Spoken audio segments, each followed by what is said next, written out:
ನಗರದ ಉದ್ಯಾನವನದಲ್ಲಿರುವ ವಿದ್ಯುತ್ ಪ್ರಸಾರ ಮಾಡುವ ಪರಿವರ್ತಕ ಮುಂಭಾಗವು ಅರ್ಧ ಭಾಗವಾಗಿದ್ದು ಅಪಾಯದ ಸೂಚನೆ ನೀಡುತ್ತಿದೆ. ಕಳೆದ ಹಲವಾರು ತಿಂಗಳುಗಳಿಂದ ಈ ರೀತಿ ಪರಿವರ್ತಕ ಬಾಗಿದ್ದು ಜೆಸ್ಕಾಂ ಅಧಿಕಾರಿಗಳು ಸಂಪೂರ್ಣ ನಿರ್ಲಕ್ಷ್ಯ ವಹಿಸಿದ್ದಾರೆ.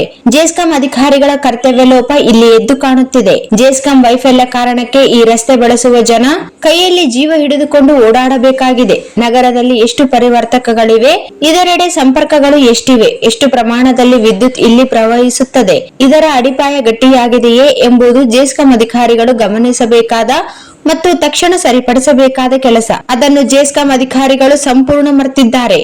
ಈ ಅಪಾಯಕಾರಿಯಾದ ಪರಿವರ್ತಕದ ಮುಂದಿನ ಸಾಲಲ್ಲಿ ಡಾಕ್ಟರ್ ಬಿ.ಆರ್. ಅಂಬೇಡ್ಕರ್ ಮೆಟ್ರಿಕ್ ಪೂರ್ವ ಬಾಲಕಿಯರ ವಸತಿ ಶಾಲೆ ಇದೆ. ಹಿಂಭಾಗದಲ್ಲಿ ಆದಾಯ ತೆರಿಗೆ ಇಲಾಖೆಯ ಕಚೇರಿ ಇದೆ. ಇಷ್ಟೆಲ್ಲ ಮನೆಗಳು, ವಸತಿ ನಿಲಯ, ದೇವಾಲಯಗಳಿದ್ದರೂ ಅಪಾಯಕಾರಿ ಪರಿವರ್ತಕದ ಬಗ್ಗೆ ಒಬ್ಬರೂ ಜೆಸ್ಕಾಂ ಅಧಿಕಾರಿಗಳಿಗೆ ದೂರು ಕೊಡುತ್ತಿಲ್ಲ.